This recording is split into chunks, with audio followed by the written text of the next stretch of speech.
How are you doing? Welcome to Global Dance News, my friend. Thank you for having me. Man, of course. Are you kidding me? I'm so glad.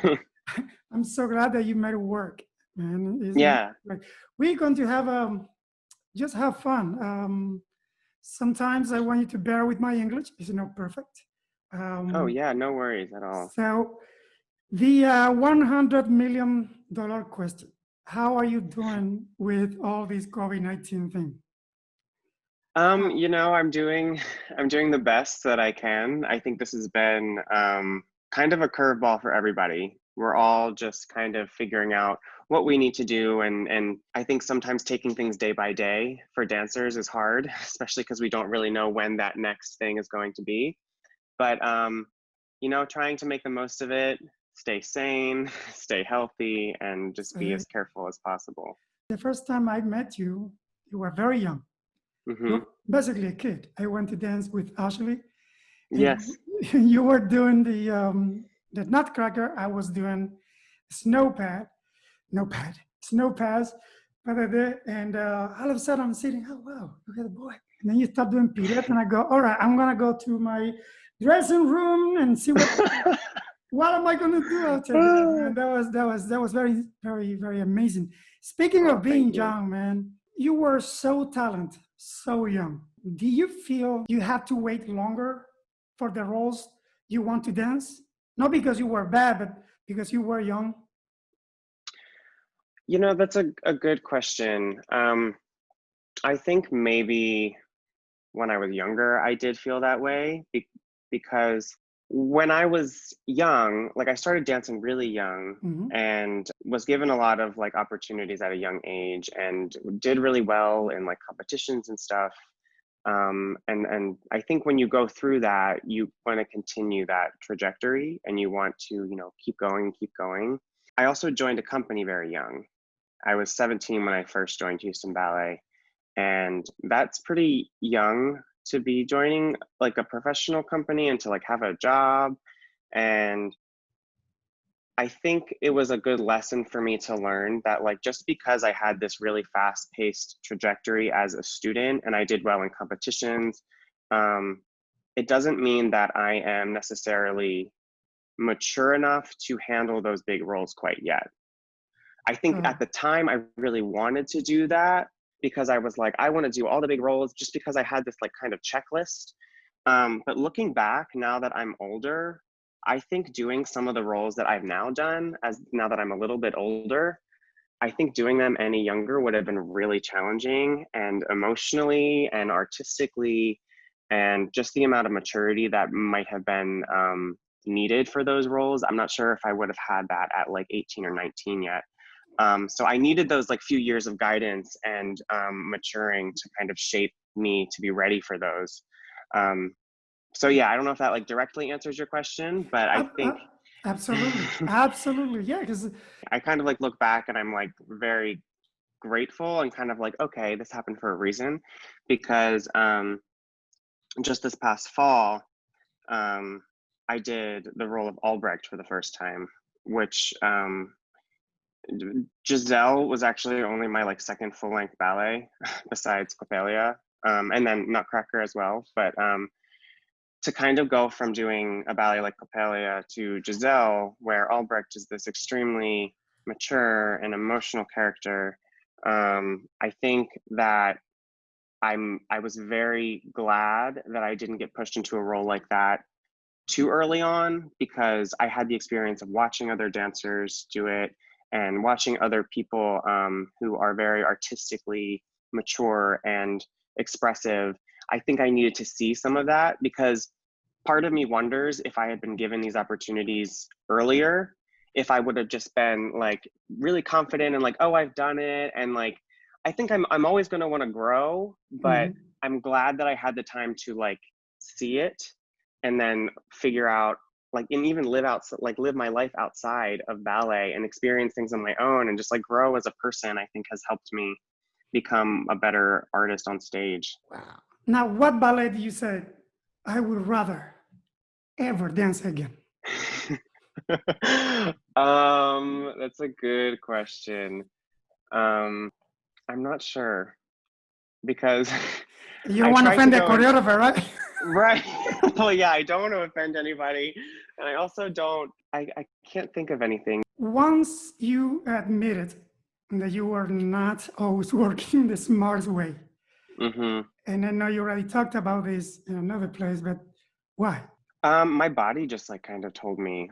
And the thing is, I didn't even realize that I was like working the wrong way. I think as dancers, we figure out what works and we kind of just like go with it. And I think for me, one thing that I tend to do is muscle through things and just kind of like make it happen.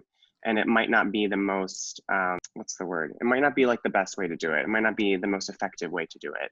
So I kind of had to like go back with my physical therapists and like kind of retrain myself to engage different muscles and use the strength that I have from other places instead of like just loading everything from my legs. Cause I think I like to be a very like leg heavy dancer, just do everything from there. And so relearning things can be very frustrating Oh, yeah. because you just get into the habit of doing it every day. And then you're like, wait, I've been doing it wrong this whole time. And the way you get told that is by having these minor injuries. And it kind of is a reminder to be like, hey, like fix this or something major could happen. You look at the mirror and you say, I wish I have this part of my body better. What would it be? What would be one part of your body that you wish is better in terms of line or? I mean, like, what do I pick? There's so many things. Oh, come I on. I think definitely I wish I had a little bit more um, natural movement with my arms. Now do me a favor. Do this and show me your feet, man. Show everyone your foot, man. Come on. For the love of God. Look at that.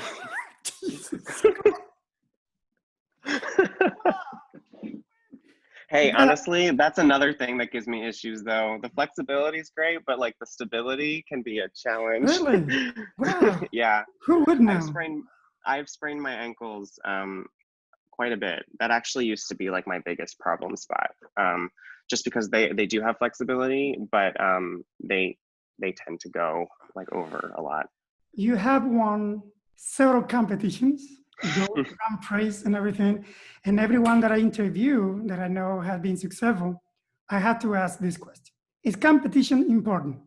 I think it depends who you ask because for me, yeah, it was very important because that's how I ended up, getting my first job. The last time I did Youth America Grand Prix, I was unexpectedly offered an apprenticeship with Houston Ballet. I wasn't necessarily looking for a job at the time. So I think for me, competition was important, but I don't think it has to be important for everyone's journey. I think that competition can be a building block or a stepping stone to where you want to go. It can expose you to other schools, other companies, people from around the world. But I don't think that having all of these prizes under your belt is not a shoe-in to the professional world. But I don't think that you need to do it in order to have a successful career always. I agreed. And it's funny because most of the answers are very, very similar. So it's Mm, so important because I have so many students, and I keep saying the same, but I have so many students that they have that bad, actually they have that missed understanding that, oh, if I don't win a competition, then that means I'm not good, So right. first, I want to ask you this, and then we're gonna play again. All right. Okay. So give me three biggest mistake young dancers make.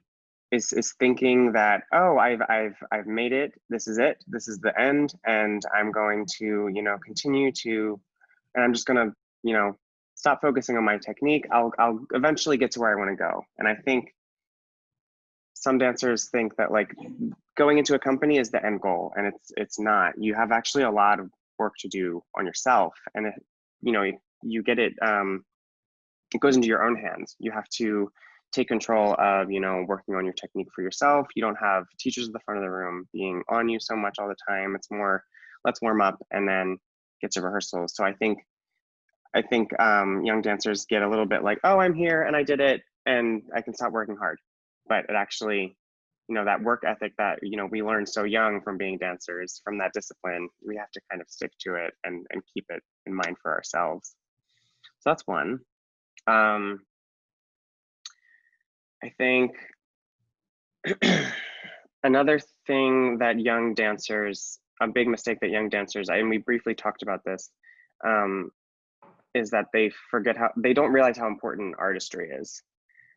Especially in today's day and age with social media, it's very easy to kind of look at pictures of people's legs and feet and see how many pirouettes people are doing or how high their jumps are.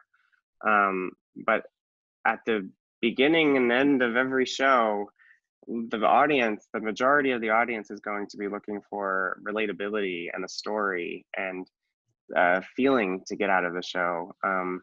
They might leave thinking, wow, you're amazing athletes, but we also want to show that we are expressive. And I think young dancers forget how important that is in this industry.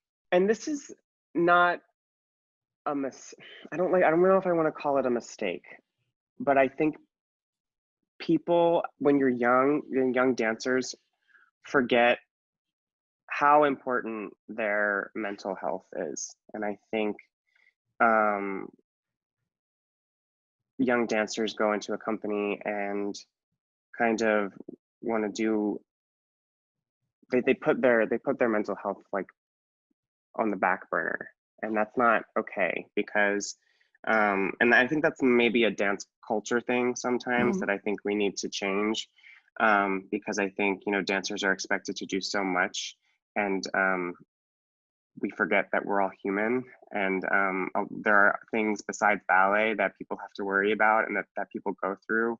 And I think that young dancers need to remember that it is okay to, it is okay to take care of your mental health, because that's the foundation of your physical health. So don't forget about your mental health. That's perfect, my friend. Thank you so much. Are you ready for this? Thank you. So I think so. Look. Okay, this is the deal.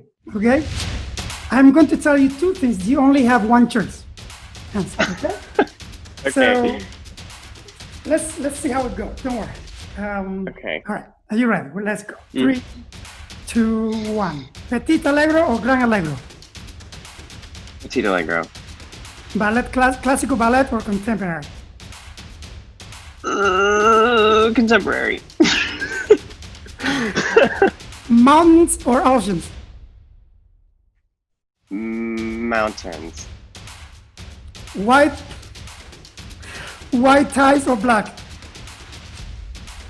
White tights. Dance belt or underwear? The underwear, all the way. Okay. Cake or salad? Cake. Maryland or Boston? Boston.